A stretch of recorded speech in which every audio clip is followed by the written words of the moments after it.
Today, we will be looking at two horrifying caving stories that went horribly wrong. In the first story, the diver had survived over 1,000 dives into the world's deepest underwater caves. But nitrogen narcosis doesn't care about experience. It only cares about pressure and time. As always, viewer discretion is advised. Four Sharks Blue Hole Cave Tragedy. It was just past 8 p.m. on August 17, 1997, when two veteran cave divers slipped below the surface of Four Sharks Blue Hole, a remote, near-vertical shaft carved into the Bahamian limestone. The sky was fading to deep violet, the sea calm, hiding beneath it one of the most unforgiving underwater labyrinths in the world. Rob Parker, 35, was no amateur thrill-seeker. He was a legend in the Caribbean cave diving scene, over 1,000 log dives spanning 2 decades. The kind of diver whose name other divers whispered with respect. His partner that night, Dan Malone, was equally seasoned. Both men had made careers out of exploring what most people would consider suicidal: submerged tunnels, oxygen-starved caverns, zero-light environments where a single mistake means death. Four Sharks Blue Hole was their Everest, a nearly bottomless vertical shaft over 300 feet deep, stretching into uncharted territory, a cathedral of darkness where even the smallest error gets magnified by pressure, cold, and time. Their mission? Penetrate up to 1,200 feet into the fissure system and complete a detailed survey. They'd spend 40 minutes at depths exceeding 250 feet. Every second spent that deep required precise decompression on the way back up. No room for improvisation. A single misstep with gas mixtures, buoyancy, or navigation could spiral into a fatal sequence of errors. They carried multiple cylinders, each with a different breathing gas tailored to depth. Enriched nitrox 80 and pure oxygen were staged near the cave mouth at 30 feet for decompression. Nitrox 36 was placed deeper near the fissure opening at 120 feet. At 220 feet, they'd switch to a custom trimix: helium to displace nitrogen, oxygen cut to 15%. The math had to be perfect. Too much oxygen and they risked seizures. Too little and they'd black out. Too much nitrogen and their minds would begin to drift into confusion, euphoria, and finally, unconsciousness. 8 minutes in, 220 feet down, they made the switch to trimix as planned. Cold water, 75 degrees Fahrenheit, wrapped around them like a shroud. They passed through a 30-foot restriction only 2 feet wide, squeezing sideways, gear clinking against ancient limestone. No turning around now. Past the restriction, the cave opened, 15 to 20 feet wide, no floor, no ceiling, just a suspended void of darkness. They were swimming into an untouched earth. At the 12-minute mark, they reached the end of the permanent guideline. Malone clipped in a fresh reel, extending their lifeline into the abyss. At 20 minutes, they reached their limit. 1/3 of their gas is gone. It was time to return. Then, a soundless failure. One of Malone's trimix regulators stopped delivering gas. No hiss, no warning, just silence. Malone stayed calm, too calm. He switched to his backup, but he didn't alert Parker. In a moment clouded by both pressure and pride, he made a critical error. He kept the failure to himself. No signal, no slate. He simply carried on, hoping it wouldn't matter. But it did. As they began ascending, Parker switched to compressed air at 220 feet as planned. Malone had no choice. He was out of helium early. He switched at 250 feet, deeper than intended. That extra 30 feet pushed him into a danger zone where nitrogen narcosis hits like a sledgehammer. Narcosis doesn't announce itself with a bang. It sneaks up on you. Slowed thoughts, then confusion, then the deadly illusion that everything is fine. Parker had no idea Malone had gone off plan. Both were narked, operating in slow motion, their minds fogged like they were 6 drinks deep. They reached a narrow turn under a massive boulder. Parker led, Malone followed. Then, Parker started to sink. Not fast, just drifting downward. He was still breathing, still moving, but he was no longer in control. Malone realized what was happening. Parker was succumbing to the narcosis. He wasn't unconscious yet, but his mind was gone. He was a passenger in his own body. Malone kicked down after him. At 230 feet, he caught Parker's ankle. The water was crushing at that depth, 100 pounds of pressure per square inch. Malone grabbed Parker's buoyancy compensator, inflating it, kicking as hard as he could. And then, both of Malone's fins tore off. The force he exerted trying to save his friend had cost him his only propulsion. Now he was using arms and hands, dragging a grown man fully loaded with tanks through pitch-black water with no bottom in sight. By some miracle, they made it back to the guideline. Parker began to stir. The slight reduction in depth had cleared just enough nitrogen from his blood to restore motor control. He started swimming on his own again. They came to another tight restriction. Divers could go above or below the line. Parker took the high route, Malone the low. They were no longer side by side. Malone was running out of time. His pressure gauge read 300 psi, just enough to reach his decompression tanks. He pulled himself through the narrow space and burst into the main cavern, heading for his stage cylinders at 120 feet. 2 breaths. That's all it took to keep him alive. Then he turned back. His light stabbed through the dark fissure, but Parker was gone. 5 minutes passed, then 10. The restriction should have taken seconds to navigate. Malone waited, praying. No bubbles, no silhouette, nothing. He knew. Rob Parker was still in there. Somewhere behind the rock, behind the narcosis, behind that last bad decision. Malone emerged into the main chamber and found the support divers, Tom Iliff and Gene Flipsa. He scribbled on a slate, "Parker's missing." There was nothing left to do but survive the decompression. 3 hours and 20 minutes of suspended agony. Every second, Malone was picturing Parker, trapped, disoriented, alone in that cave. The recovery team descended 2 days later. Brian Kakuk led the effort with Malone and others. They found Parker 149 feet down, head down in a vertical restriction barely 24 to 30 inches wide. He had tried to turn around.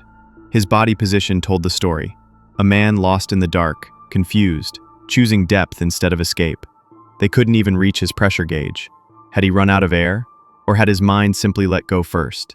They had to strip his equipment off just to move him. Inch by inch, the recovery team pulled his body 175 feet through the fissure, guiding it home. There was no autopsy, but everyone knew what had happened. Nitrogen narcosis had claimed another. Rob Parker hadn't been diving at extreme depths in recent years. His logbook confirmed that, and that mattered. Tolerance to narcosis builds with frequent exposure. Without recent deep dives, his body was less prepared. And at those depths, even experience becomes fragile. He wasn't reckless. He wasn't untrained. He was just human. And in the heart of the earth, in a shaft where light has never touched, that's all it takes. Foreshark's blue hole remains, silent, waiting. The line still winds through the fissure, disappearing into blackness. And somewhere down there, Parker's last dive still echoes, a warning stitched into the stone, whispering through the water. Even the best can drown in silence. This next story is so devastating, where the cave diver became so hopeless with his misery that he ended his nightmare by stabbing himself. You heard that right. Santa Rita mountain tragedy. Off the coast of Croatia lies Šolta Island, only 19 kilometers long and 5 kilometers wide. This small landmass is a short ferry ride from Split, Croatia's second largest city, making it an ideal day trip destination. With hilly terrain, pristine pebble beaches, and incredibly clear waters, it draws tourists from around the world. Šolta is famous for 2 things: its honey and a deadly underwater cave that has claimed the lives of nearly everyone who's entered it. On September 10, 2002, 31-year-old Miroslav Kukas was on vacation with friends on Šolta Island. Just after 8:30 p.m., one of them suggested they go scuba diving.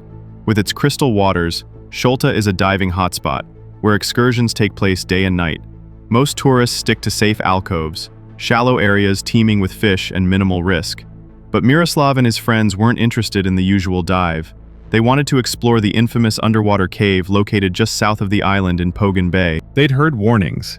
The cave was treacherous, reserved strictly for expert divers. But they were overconfident. In truth, they were barely novices.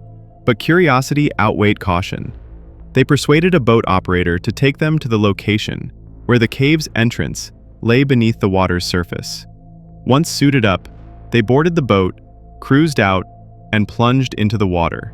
Roughly 10 meters down, they found it, a dark hole in the seafloor, the cave's only entrance.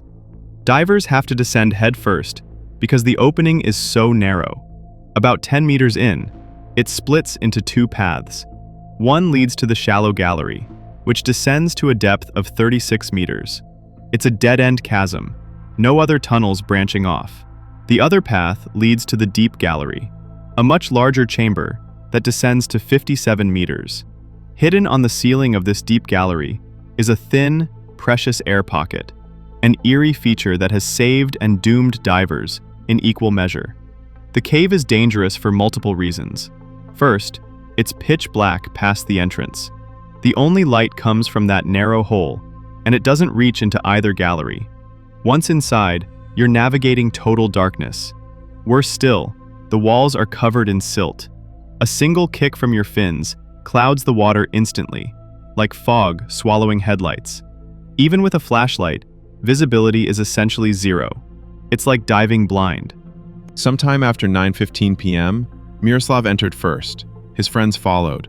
At the junction, he turned into the deep gallery, reaching the 57-meter bottom before beginning his ascent. But at the junction, he made a fatal mistake. He turned into the shallow gallery, likely thinking it was the exit. He may have bumped his head or gotten turned around. He kicked up more silt. Visibility vanished. Panic set in. At some point, he made it back to the junction, but made the same wrong turn into the deep gallery again. He wandered through the blackness, fumbling and running low on air. His dive computer later showed he was down there for some time, lost and likely terrified. When he finally checked his gauge, he knew he was out of air. With seconds left, he made one last push upward, but instead of the surface, he struck the rock ceiling. That's when he realized where he was. The air pocket in the deep gallery.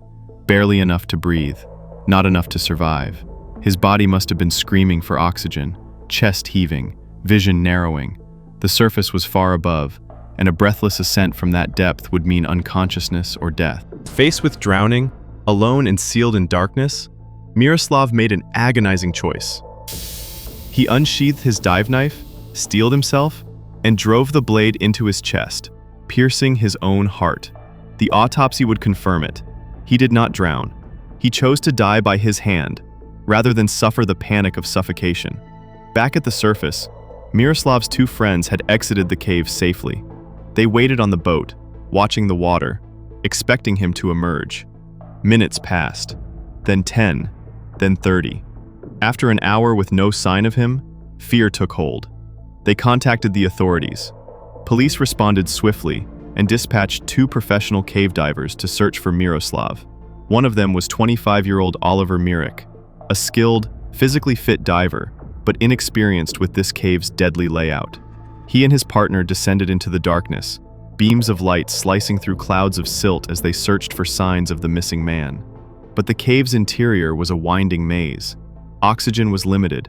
Visibility was near zero. They were preparing to abort when disaster struck. Like Miroslav, Oliver became disoriented and entered the shallow gallery. The tunnel deceives divers into thinking they're close to the exit, when they are not.